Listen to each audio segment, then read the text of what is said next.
Hello and welcome to Talking Tudors, a fortnightly podcast about the ever-fascinating Tudor dynasty. My name is Natalie Grueninger and I'll be your host and guide on this journey through 16th century England. Are you ready to step through the veil of time into the dazzling and dangerous world of the Tudor court? Without further ado, it's time to talk Tudors.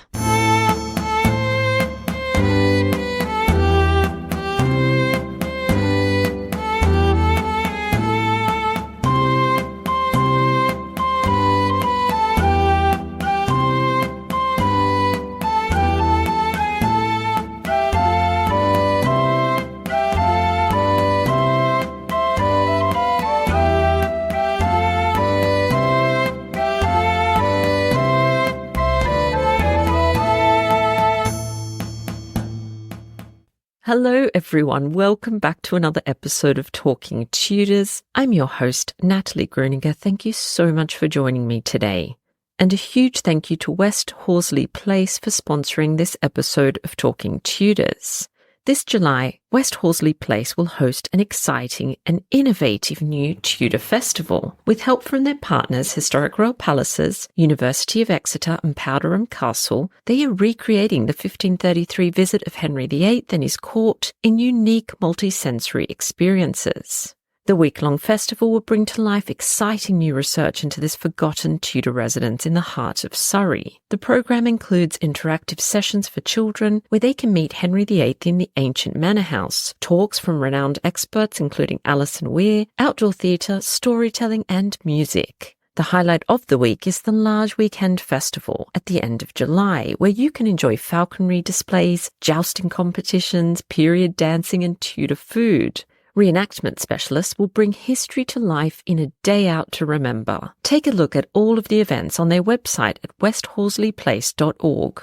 I'd also like to acknowledge and thank the generous listeners who continue to support Talking Tudors on Patreon and extend a heartfelt thank you to everyone who's taken the time to rate and review the show. As an independent podcaster, this means a lot to me. If you love the podcast and you never miss an episode, I invite you to join the Talking Tudors Patreon community. Please visit patreon.com/talkingtudors for more information. When you join the Patreon community, you'll instantly unlock access to exclusive posts, including audio releases and videos. Patrons are also eligible to attend additional monthly live talks and take part in a member-only book club. They can also enter patron-only monthly giveaways, to name but a few of the perks. You can also support the podcast and share your love of Tudor history with the world by buying Talking Tudors merchandise. Check out all the products at talkingtudors.threadless.com. Now, on to today's episode. I'm delighted that joining me on the show to talk about her new book, Thorns, Lust and Glory, The Betrayal of Anne Boleyn, is Dr Estelle Paranque. Estelle Paranque is a public historian, an author, a broadcaster, and an associate professor in history at Northeastern University, London, as well as an honorary research fellow within the Centre for the Study of the Renaissance at the University of Warwick. She earned a PhD in early modern European history from University College London in 2016. She has participated in international historical TV documentaries, including BBC Two's The Boleyns, A Scandalous Family, and Channel 4's The Queens Who Changed the World. She appears regularly on podcasts and gives talks to prestigious history and literary festivals. She's the author and editor of 6 books. Let's dive straight into our conversation.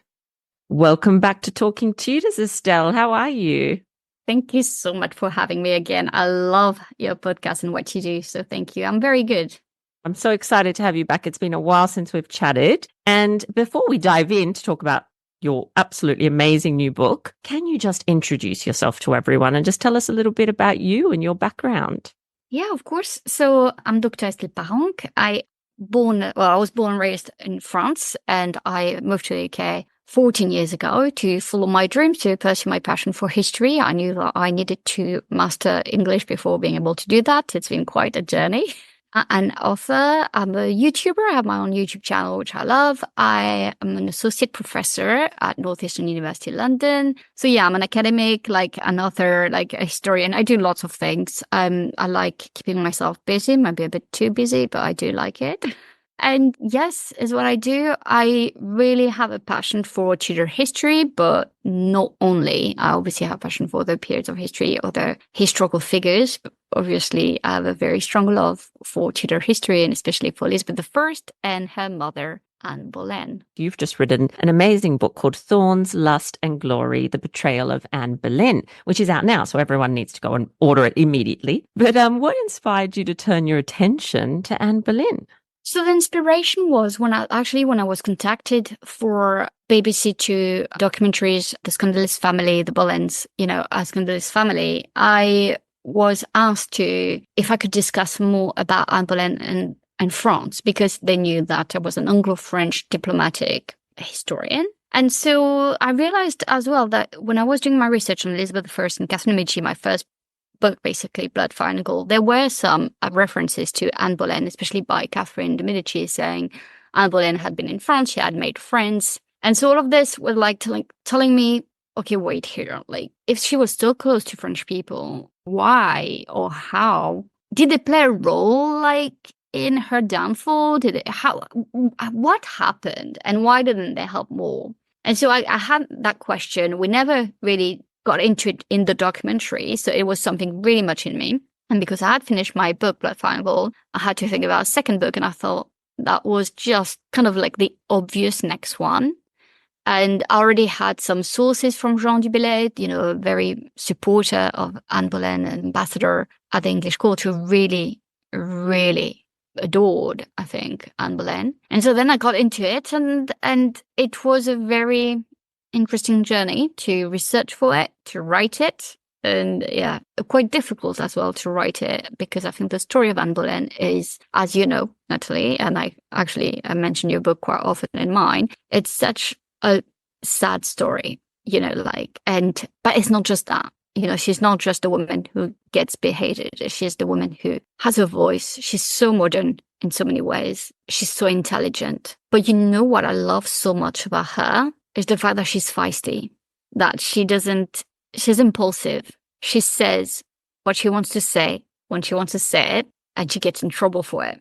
But at the same time, she gets people to like her for it. I think Anne Boleyn, either you like her or you don't like her. It's not the kind of person you're like, yeah, I don't really care. And I love her weaknesses. I love her faults. I love her bad sides as much as I love Elizabeth's, because I think they're very similar in many, many ways. They have the same fiery temper. And I don't think it's a bad thing, especially for 16th century women. And I think that in many ways, when we look at Anne Boleyn, what she's done, the things she said, the things that are reported that she said or that she's done, she's so modern. She's so modern. And I love that about her. Yeah, I think that's partially why she's so popular, because we can still relate to her, and people relate to different aspects of her as well. So, some of us love that feisty side, the intelligence, the love of education, the patronage, all of that. I think there's so much to connect with, which is why I feel that she's a very important person. But I'm really interested in your research into Anne's early years. This is, of course, a fascinating period and, crucial in terms of understanding her. So maybe, I know this is a huge topic, Estelle, but maybe if you could sum up what impact you think Anne's time in France had on the woman or on the queen that she would later become. I think the impact is immense. There's a few things I would like to say first. So when I started this book, obviously the first part of my book is on Anne Boleyn and her time in France. The problem we have, and I'm happy to be proven wrong, but so far we haven't found anything really. She's not really in the records, and she is sometimes, but the problem is you have to read a bit outside of the box, to go a bit outside of the box to find the trace of Anne Boleyn. And the thing is because she was not of great importance at the time. And no one would have expected that this little woman, this little girl of 14, for me, she was born in around 1501, so of 14, 15, would ever make a name for herself later on. So there was no reason for the French to pay much attention. Yeah, she was the daughter of an ambassador, an English ambassador, an English diplomat that they knew. I think there's lots of respect for Thomas Boleyn, but there's nothing much, So the way I wanted to do it, I was like, okay, still I believe that there's a story to say and there's an impact. And what I try to do in the first part of my book is to make the reader in France, at Francis I's court with Anne. And so what I tracked down is like who she was serving. And that was highly frustrating for me because we've lost so many records of that household. We know for a fact that she served Queen Claude like that. So at first she was supposed to serve Queen Mary Tudor, that was Queen of France. But then when Louis XII died, she went back to, we know the story, like the scandalous story that she married Charles Brandon and everything. But Anne Boleyn remained. I believe that Mary Boleyn didn't. I think that Mary went back because I think Mary was only sent because there was like an overlap where Anne was still in Mechlin and then she couldn't go to France. So Thomas Boleyn was like, okay, I'm securing the spot of Anne through Mary. And Mary then left, probably as well. The one Mary Tudor left. So many Marys, so Mary Henrys. It's very hard to follow sometimes. So Anne Boleyn stayed behind. She's in the records of Queen Claude's household. But usually it's year per year. And we don't have them year per year. At some point, I was like, did she become like ladies in waiting to Marguerite of Navarre? And so I tracked down her household, and I only found the one in 1518. I think I found just 2 years. I think one is definitely 1518, and the name of Anne Boleyn is not mentioned. Doesn't mean that she's not in 1519. Doesn't mean she's not in 1517. It doesn't mean, and so there's still like this big question mark on did she serve her or not. But I don't think it's that relevant, and I'm going to explain to you why. As you said, it's a big topic. She was serving Queen Claude. They were probably similar age, and we know that Queen Claude was, in her ladies-in-waiting, there was her sister, Renée de France.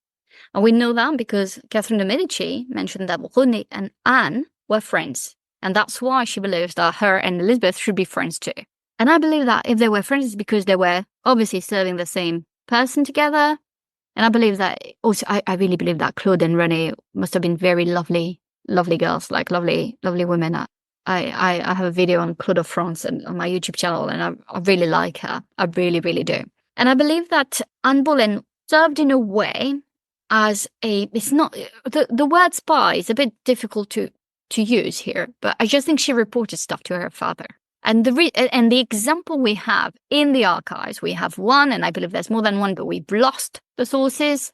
But it's when Queen Claude became ill, very ill in one of her pregnancies. And Thomas Boleyn is one of the first to know about it. And he's also worried because there was a storm and it was very hard for Queen Claude to come back to court and to see a doctor. So we know that Anne Boleyn is with her, and somehow she's managed to get a letter to her father. Do you see what I mean? So what else has she said? We'll never know because, we might know if we find the letters, but the letters, so as far as I know, I cannot find them. So, I don't know. I don't want to say they don't exist because there's a lot of story about that I would like to cover. So yes, so in terms of impact, big thing that I haven't discovered it, but the one who spent most time on it with the source and with other sources, but I used one mostly, is the journey to Provence in October 1515. So Anne Boleyn has not been at the French court for a year yet. It's just been there for months. And in October 1515, there was the victory of Marignano. So it's the first big victory for Francis I. It was very important for him to win that battle in Italy. We're talking about the Italian wars. The French are fighting the Habsburg to get territory in Italy, Italian territories, because there's no Italy at the time. And there's this big victory. And so he's going to come back. He's going to arrive in Marseille. And there's going to be the Queen's journey. You have Louis of Savoy, Claude of France, Marguerite of Angoulême going down from Paris to the south. Anne Boleyn was with them. There is no way that they would have left a lady in waiting behind on such a huge progress. Queen Claude was pregnant, so, needed as much support as she could have. And that was, for me, so amazing to research because they stopped at so many towns and there were so many records of the pageants and what they were seeing and the smell. And I was like thinking, oh my God, Anne Boleyn was in 1415 and seeing the south of France. And so I'm like, that sounds so amazing, like so wonderful. And even in the south, like in winter, because they were going through winter as well, the smell and sometimes the light, there's still so much light, there's so much sunlight. There's something can be very cold, but sometimes it's quite mild. It's quite nice. I've lived in south of France, so I know, and I've researched on that as well. And I was thinking that alone, that trip makes her so well-traveled, even more traveled than Henry VIII, makes her so different from anyone at the English court. Because even Catherine of Aragon was Spanish, all right? Like, so, I mean, of course she was not well-traveled. She was in Spain, like, you know, like it's her home country. And then she was sent to England, right?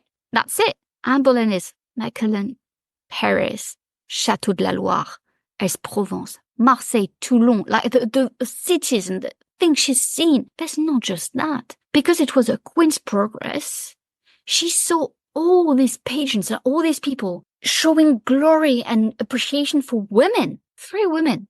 The mother of the king, the wife of the king, the sister of the king. And if someone tells me, oh, but it must not have had any impact, I mean, oh, come on. And I'm not saying that at that time, I'm not saying that Anne Boleyn was like, oh, I want to become queen. No. I'm saying that once everything is going to fall into place, when she comes back and that there's the prospect, you can't tell me that images of all these women, of all this glory for women, for queens, didn't click in her head and be like, I don't want anything else than that. I want that as well. I want to be appreciated. I want to, because, you know, that's the thing, like with Queen Claude, we're like, oh, she was just, you know, pregnant all the time. She was highly respected, highly, highly respected. And when people are like, yeah, but, you know, Francis I was a, you know, womanizer. Yeah, of course. Any kings were. They were sleeping with whoever they wanted. He never disrespected his wife. She was always by his side. In the field of cloth of gold, again, she's by his side. So I'm like, and again, Anne Boleyn saw that. You know, it's just all the things she experienced. I mean, it's insane when you think about it. We don't really know if she met Leonardo da Vinci, but we know that they probably both at the same time in Amboise. So I don't know if they really had a chat. But what I'm saying is, like, she was really, like, you know, when we talk about patronage, the arts, the education, and all during that time, they must have had conversation with Marguerite of Angoulême, where, you know, and I'm not sure, like, probably another topic you want to discuss, but I'm not sure how much Anne Boleyn was a reformist. For me, it's very complicated. I think we are looking at this in the wrong way. Even with Marguerite of Angoulême, Margaret becomes more and more Protestant throughout the years. But in 1515, 1516, 1517, she's not. She's looking at it. Everyone is like thinking, oh, all right, there's something wrong with the Catholic Church. How can we, you know, and they're more writing about it, but there's no strong split yet. And so I think that Anne Boleyn was interested, or she was someone who was curious. She was someone who wanted to learn. But when we look how much she wanted the Pope to agree to the divorce, she just get absolutely frustrated because it was never, you know, it was not happening for political reasons, because Charles V had control over the Pope. So Catherine of Aragon had control over the Pope. That's why it really annoyed her. But I don't think Anne Boleyn was like, I want to break with Rome so then it can be a Protestant country. I don't believe that at all. And we see that with how she spoke about the dissolution of monasteries, how she attacked Cromwell and Henry VIII saying, oh, you want his money? You're doing that for money. And obviously a woman should never say stuff like this. You know, I get a bit too passionate here, but I just love how she's speaking her mind, how she's so complex. I don't believe that she's a Protestant. I believe that she wants to learn. I believe that she questions.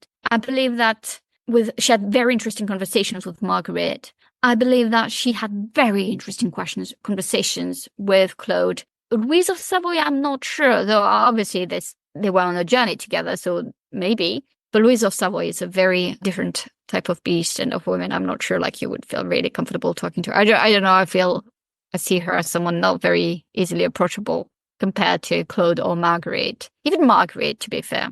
But yeah, so, I mean, there is so much that has influenced her in her time in France. It's an experience that made her completely, utterly different. Yeah. She would not have had the fate she had without that time in France. She would not. I don't think she would have caught the eye of Henry VIII if she had not gone even to Mechlin and into France, because she would not have had that. I've lived through things. I've seen things. I've learned things. I mean, more interesting. Do you see? She was not bland, and she was like and it's not about her beauty or not. I believe she was pretty and beautiful and everything, but we can't know for sure because we might have wondering, and that's it. But I do believe she was, but whatever. But I think beauty is something that is very different from what we think. I don't believe that she was beautiful like Monica Bellucci. But I believe that when someone is interesting, when someone loves to learn, when someone is curious, when someone is witty, when someone is funny, when someone their personality makes them extremely attractive. Extremely, And so I believe when she came back from France, obviously she didn't think about the English throne at all, but I think she wanted to marry well. And I think that when Henry VIII, and I think she had ambition for that, she wanted glory through marrying well. And I think when Henry VIII ruined that, then she was like, wait, I'm not just going to be your mistress here. Like, you've ruined my prospects of a very good marriage, of a very good, so you're gonna have to give me more. And also, sorry, Natalie, I know I'm just talking, but there's something that really annoys me when it comes to Anne Boleyn and Catherine of Aragon. Full disclosure, I love them both. I think they're very similar in many ways. I think they're both extremely intelligent. But obviously Catherine had all the education as well. And I think it's just more remarkable in Anne because she was not supposed to have all of that experience, all of that education. But Catherine was extremely well educated, first diplomat, female European diplomat. There's lots of things that we can talk about how Catherine is exceptional in her own rights. But there's something that really, really, really annoys me. Is the fact that we say that Anne Boleyn was a homewrecker. It's the fact that we blame Anne Boleyn for what happened. It's the fact that we say Anne Boleyn was mean to Catherine of Aragon. First of all, of course she was not going to be nice. They wanted the same man. But who came after who? Like, Henry went after Anne. Anne had no interest in Henry when she came back. She was not the one who wanted it. He wanted her. And that's where she's so modern. Listen, instead of saying, yes, I'll be the second woman, she said, no. You want me? You divorce and you marry me. Why is it bad? If it was someone today, like in our society where polygamy is not really accepted, like people who have a double life, like it's not very accepted. So like we would be like, go girl, you're right. It's actually showing a huge respect to Catherine, saying, no. I'm not going to sleep on the side and you have your wife. You want me, you get me. And I think I don't understand why she gets so much hatred. Oh my God, she stole Henry. No, she didn't steal anything. He went after her and then he's going to be her murderer. So like, please let's let that sink in. But this man is just awful. Awful to Catherine, awful to Anne. But also she's just saying, I don't want to be the other woman. I'm your woman or I'm not. And then he made a choice. And yes, I think that obviously it's not nice for Catherine because Catherine was used for her husband to have lots of mistresses and other women, and there was no risk of her losing her position. But that's where this story is so modern. That's why people love the Tudors so much, because there is this sense of modernity and especially between Anne and Henry. Anne did not want to share her husband.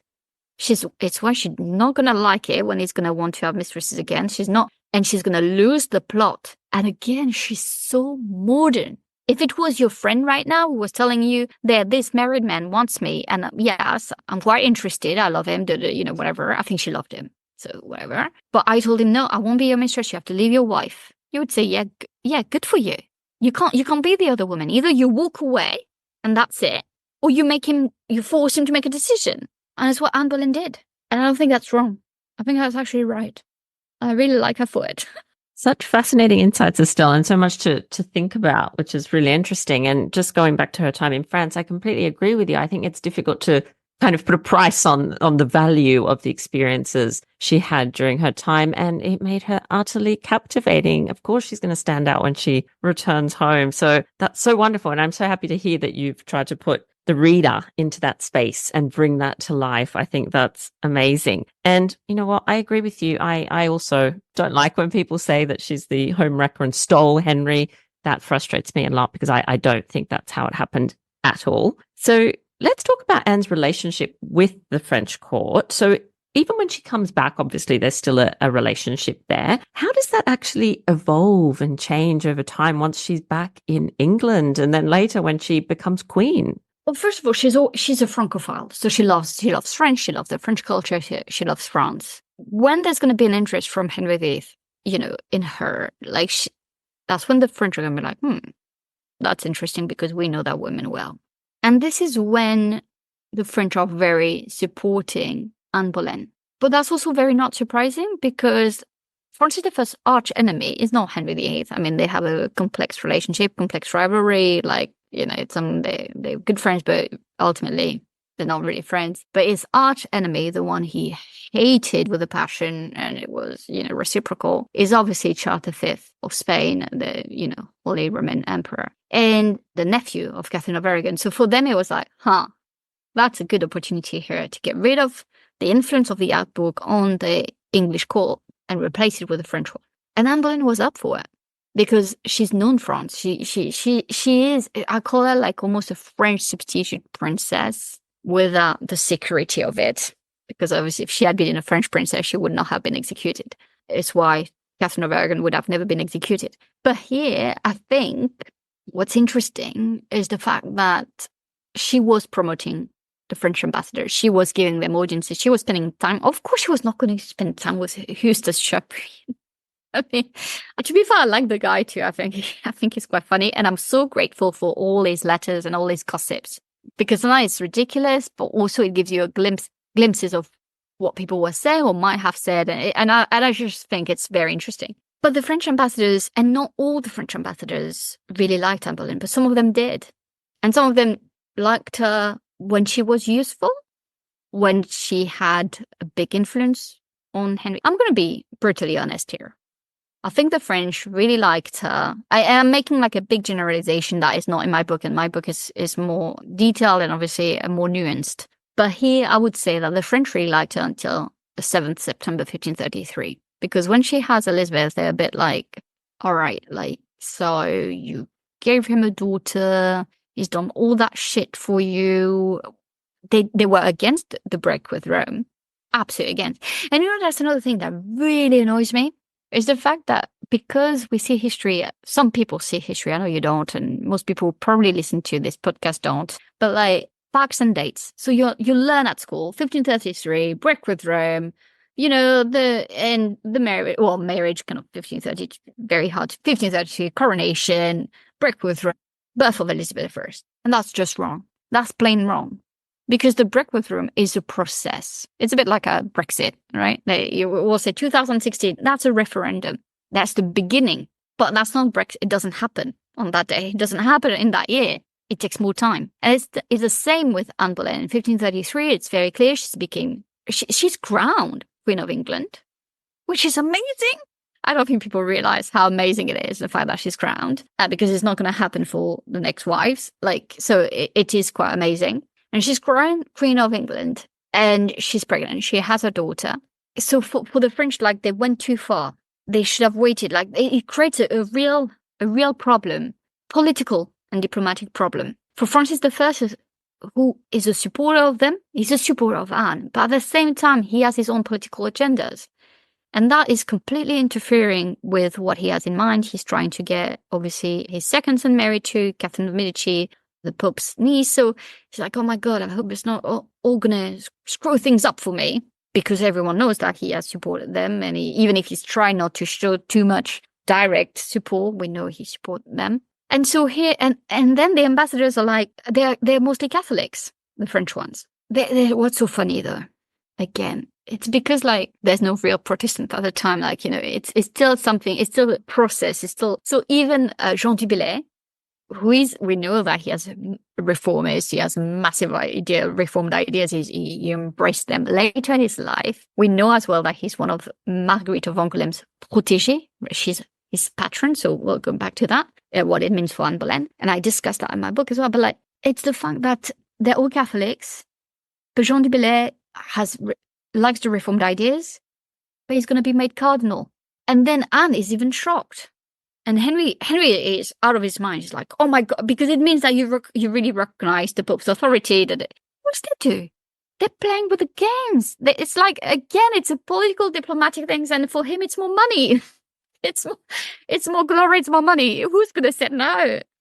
Just because they read one or two books that are saying that, this and that, it should be like this. I just think that people have just the wrong ideas when it comes to how it all happened, how Reformation happened. And in 1533, they were still trying to be approved. Like, the French were still fighting for Anne Boleyn and Henry VIII to be recognized, mostly Anne Boleyn to be recognized. And it doesn't work. But they don't give up right away. And in my chapter 10, it's the impossible mission.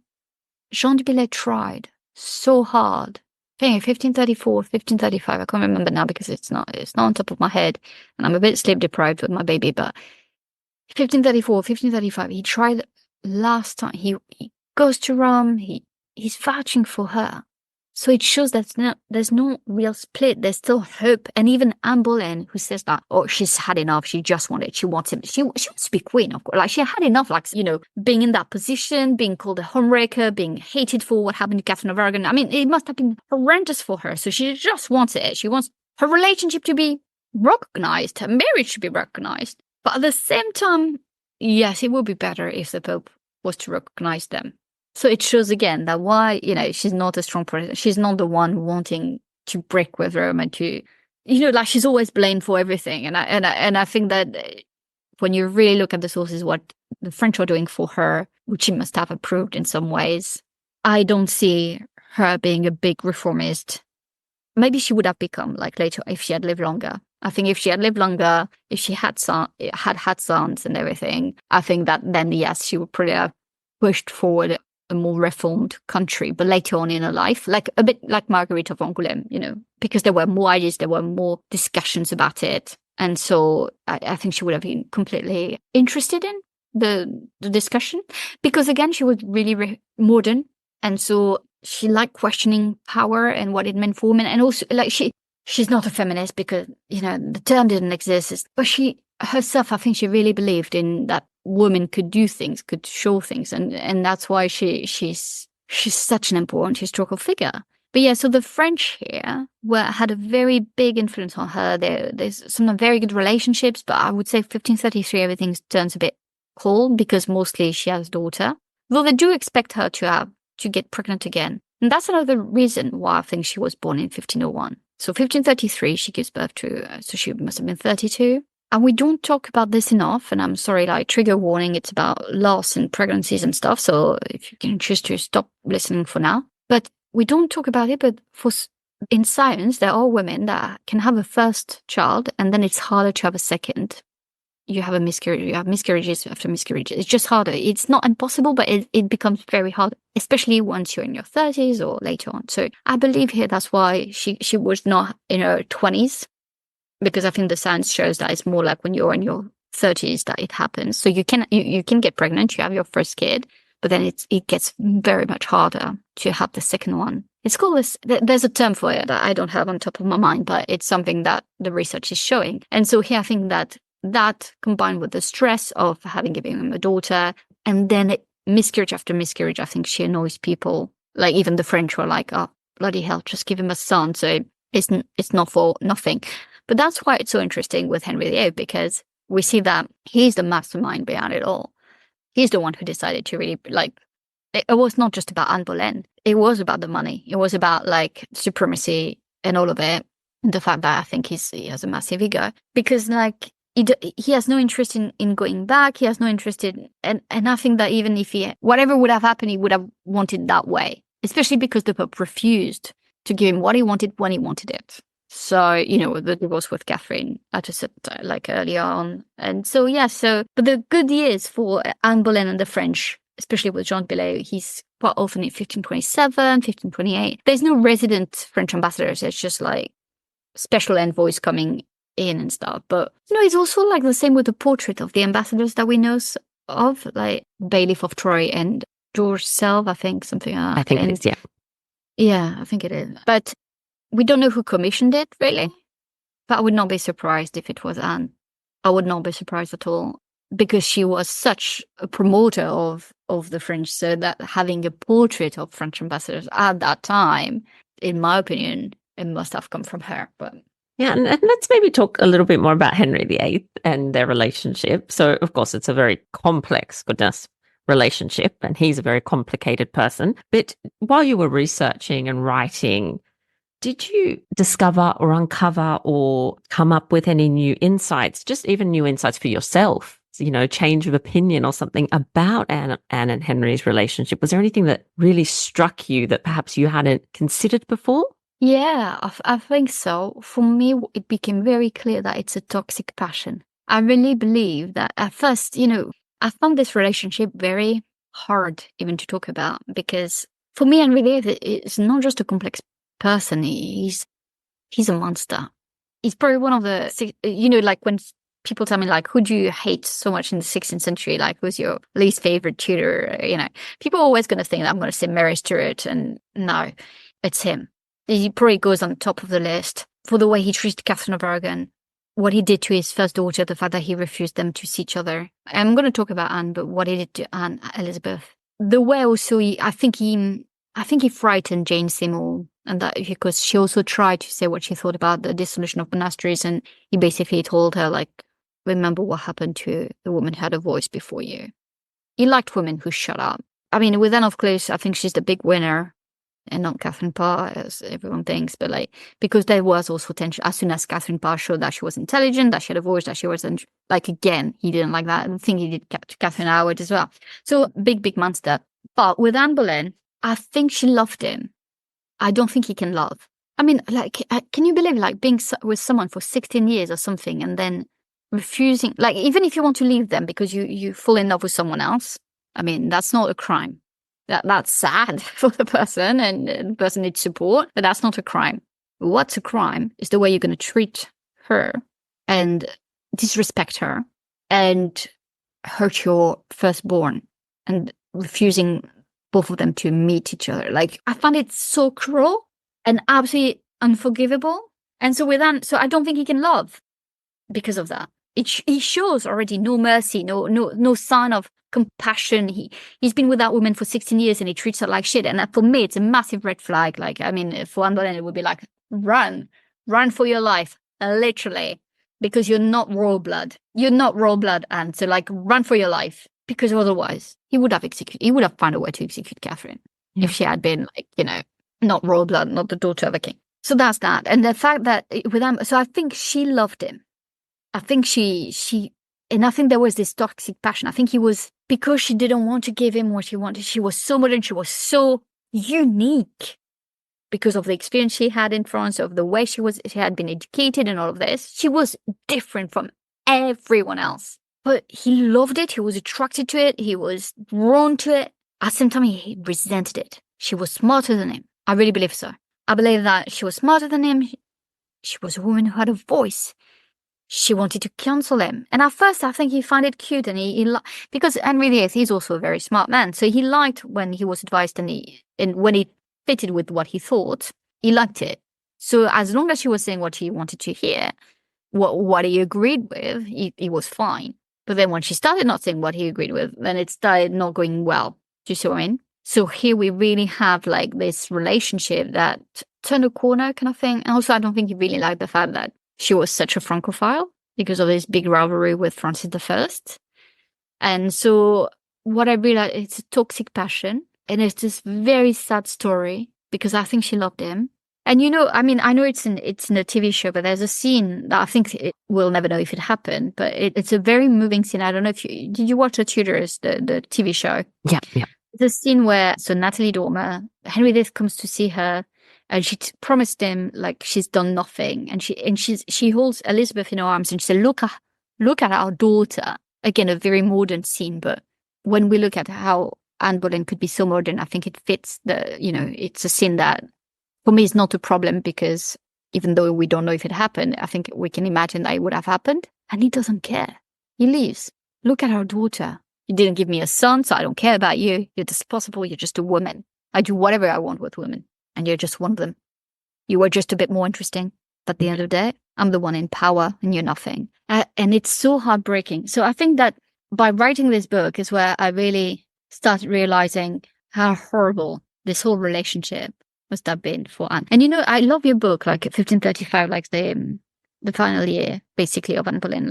You do it so well because you want to prove, basically, that it was not just bad stuff. Because there are some times of reconnection between the two. Caroline. But you know what? It's also where I think it's so toxic. It's so toxic because there are some moments where she must have felt everything is fine again. He loves me again. He wants to be with me again. And then, no, I no longer want to see you. I no longer, and he plays hot and cold. And the hardest part as well, that in April 1536, I'm not teaching you anything, Natalie, but I don't know if you feel the same way. I feel for her so much. She was supposed to go on a trip with him in a journey, Dover or Rochester, I can't remember, but she was supposed to go somewhere with him. The 2nd May, she's arrested. She's not going anywhere. But she thought she was going to. This is insane. This is literally insane. How the man who's pursued you for years. And I've been thinking, sorry, I could go on and on about it, but I've been thinking about that because when I was writing, I cried so much when I was writing. I was supposed to film myself typing, to have B-rolls for my YouTube channel. And I ended up getting at that camera and just crying and crying while writing. Because it's what I told to my partner came in when I was crying. He was like, what's happening? And I said, he left her and she just had a miscarriage and he has a mistress. And so it's January 1536. And he was like, oh my God. I said, never do that. I was pregnant. I was like, never do that to me. And he was like, oh my God, Estelle, you're irrational right now. But can you imagine, I was thinking, because we always think about the letters and we always think almost we talk about these people as if they were fictional. Catherine of Aragon, the daughter of blah, blah, blah, died in January 1536. Anne Boleyn executed on 19th May 1536. It's almost like blah, blah, blah, blah. But I want you to imagine that this woman must have thought, my God, he told me he loved me. He told me he wanted me. He told me that I would be his queen, that we would rule together. There are so many private conversations that we will have never access to. But we can imagine, because if you have been in a relationship, if you have been in love, you know what you tell each other during private moments. And he must have told her, I love you so much. You're my world. I want to marry you. You'll be my wife. You'll be my queen. I'll move the world for you. And I can see how all these toxic things that he would have told her. And she must have thought, my God, he said all of this to me. And now I'm in the Tower of London. He's about to execute my brother and other men that are innocent.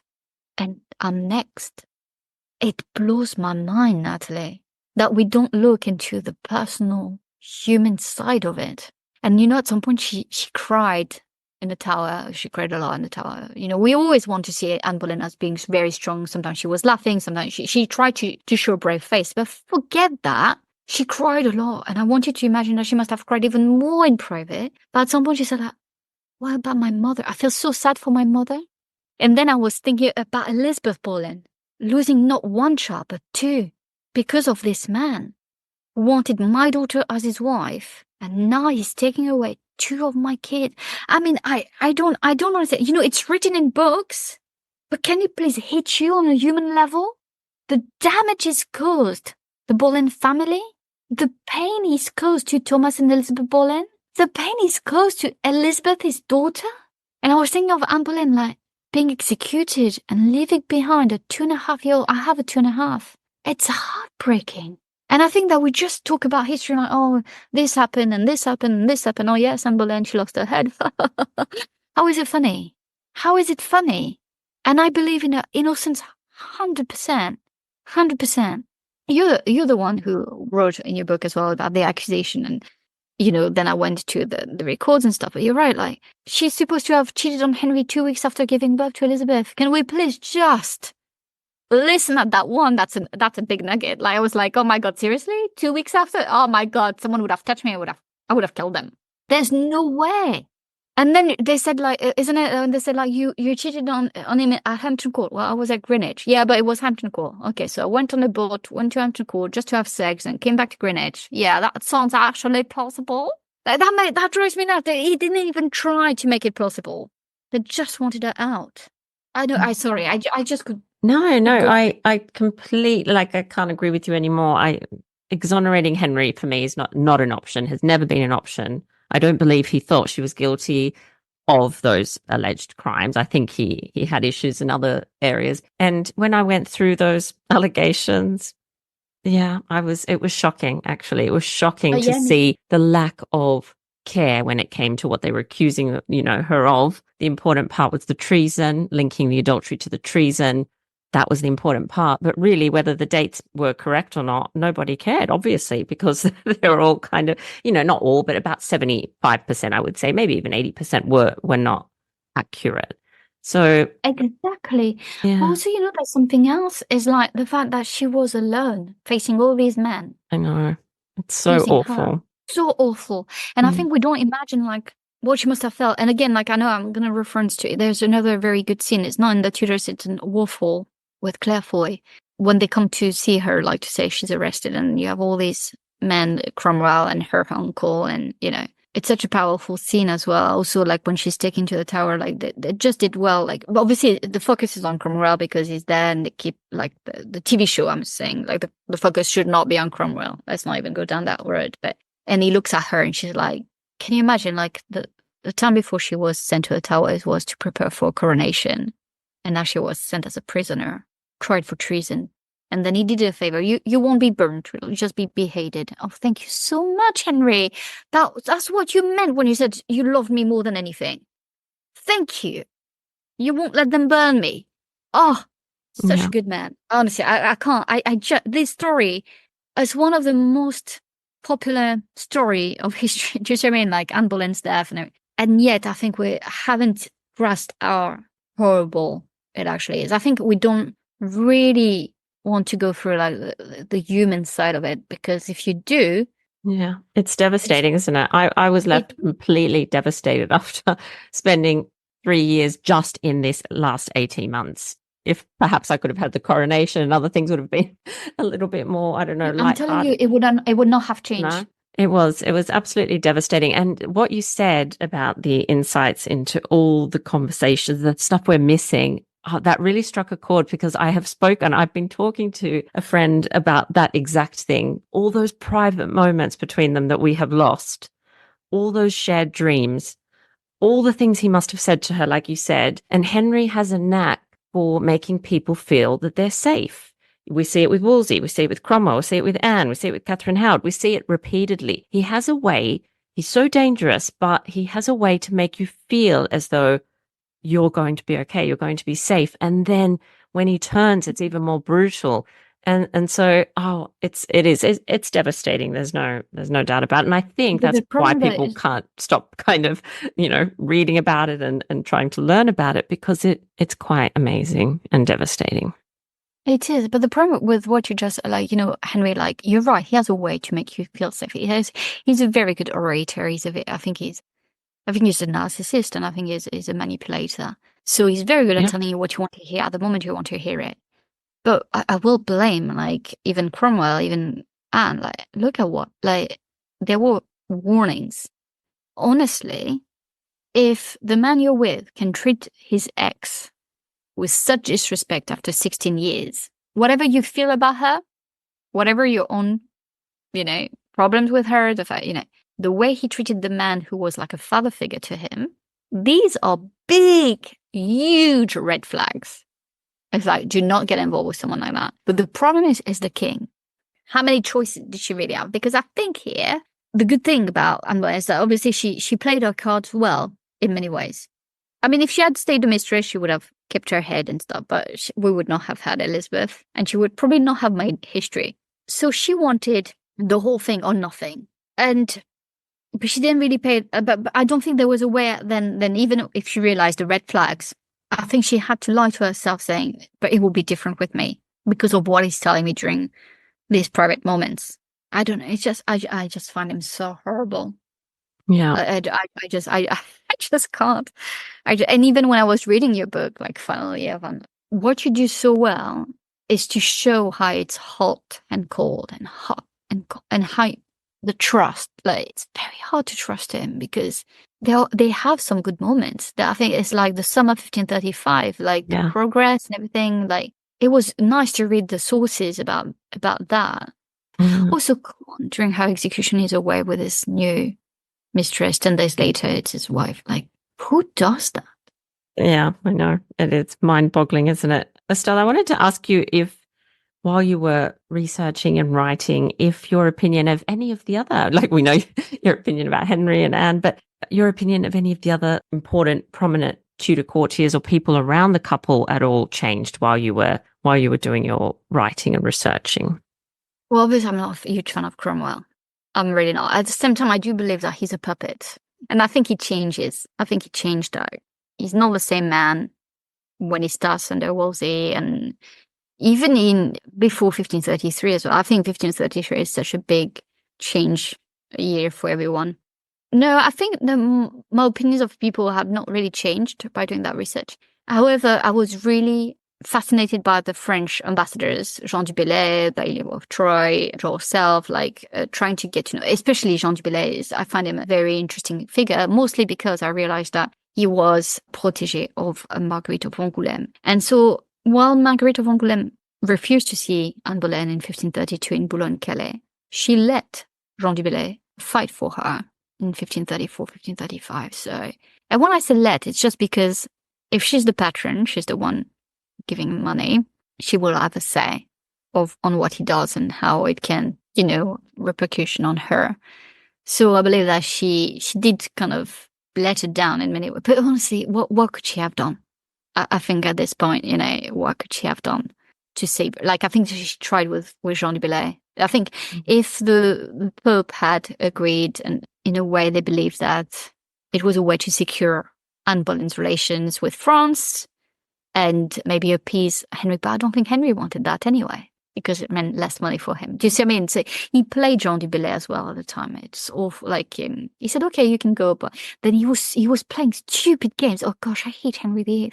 He was playing stupid games. He said, no, I won't send my special envoy, but Jean du Bellay was like, you have to, because otherwise I'll never be able to do this and that. It's all about protocol and it's all about process. And Henry VIII was just playing silly games. Because it's a power play, it's a power struggle. And Henry loved power struggle that he could win. He didn't care who were going to be humiliated or losing their lives or losing the credibility in the process. He didn't give a damn about how others would feel, would be left. I can't stand the man. Sorry. It turned into a podcast against Henry. Honesty's good. And that's actually a good segue into the last question. Estelle, you've been so generous with your time already. Talking about power, on the theme of power, what do you think Anne Boleyn's story actually tells us? What insights does it offer us into women and power at the Tudor court at this time? Or maybe not even just at the Tudor court, just women and power at this point in the 16th century. Oh, it's a good question. And I have conflicting ideas and conflicting thoughts about this. It's just that a woman can decide her fate.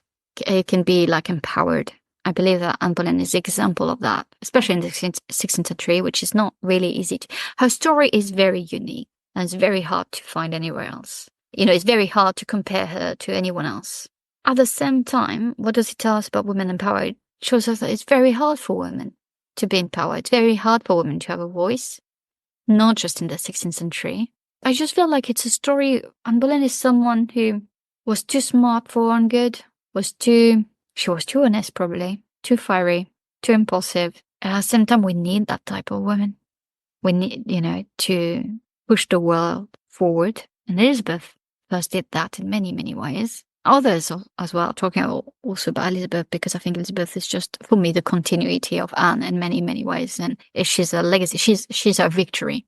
I think Anne Boleyn is victorious through her daughter. But I think it tells you that it's very hard for women in a male-dominated world, because at the end of the day, you don't have all the cards. And I think Elizabeth knew that. And again, I think we tend to forget. It's what I hate. Sometimes there's lots of, I think, I'm going to say academics. It's not just academics, but they think about we need to do history in one way. We need to be serious about the sources, and it's about the sources, and it's about, we should not use psychology in this because it's very, very different time and da-da-da. And you hear that, and I hear what they're saying.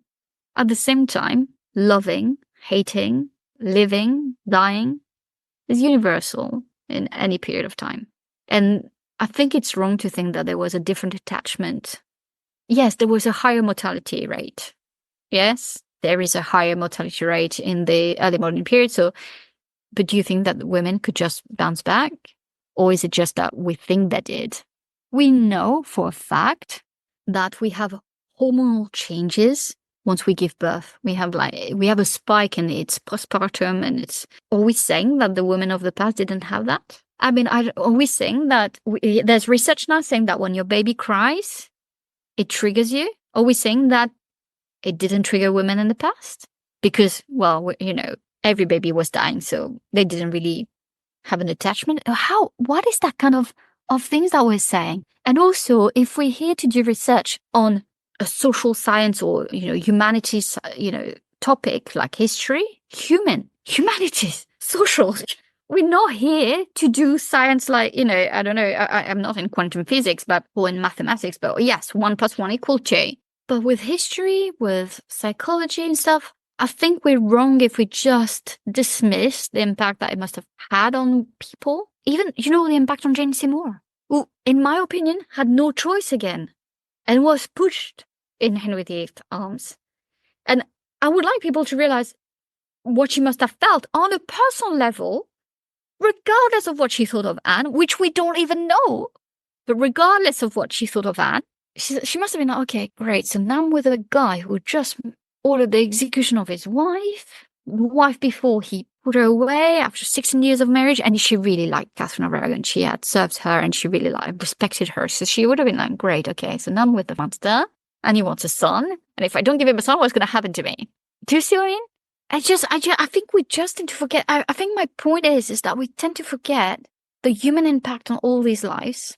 And what it means about women in power is so complex because women were not allowed to have power. So they had to find other ways to have any type of agency or influence. But at the end of the day, if you were meeting someone like Henry VIII, who had all the cards, he's the master. I really believe so. He's not a puppet king. He's a master. And he's the mastermind behind it all.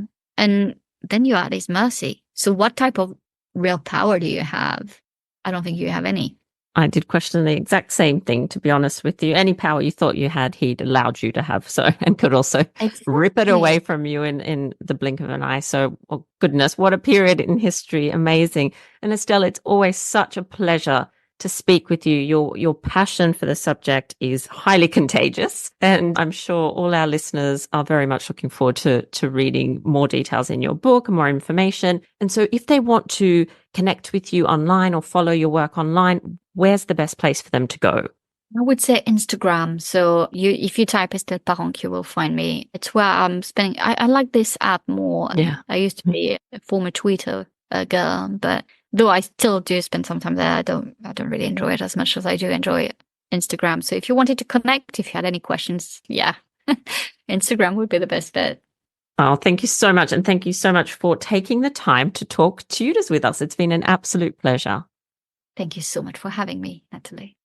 Well, that brings us to the end of this episode of Talking Tudors. Thank you so much for joining us. I absolutely love to hear from listeners, so if you have any comments or suggestions, or just want to say hi, please get in touch with me via my website, www.onthetudortrail.com, where you'll also find show notes for today's episode. If you've enjoyed the show, please share the podcast with friends and family, and don't forget to subscribe, rate, and review. I also invite you to join our Talking Tudors podcast group on Facebook, where you can interact with other Tudor history lovers and hear all the behind-the-scenes news. You'll also find me on Twitter. My handle is On The Tudor Trail, and on Instagram as The Most Happy 78. It's time now for us to re-enter the modern world. As always, I look forward to talking Tudors with you again very soon.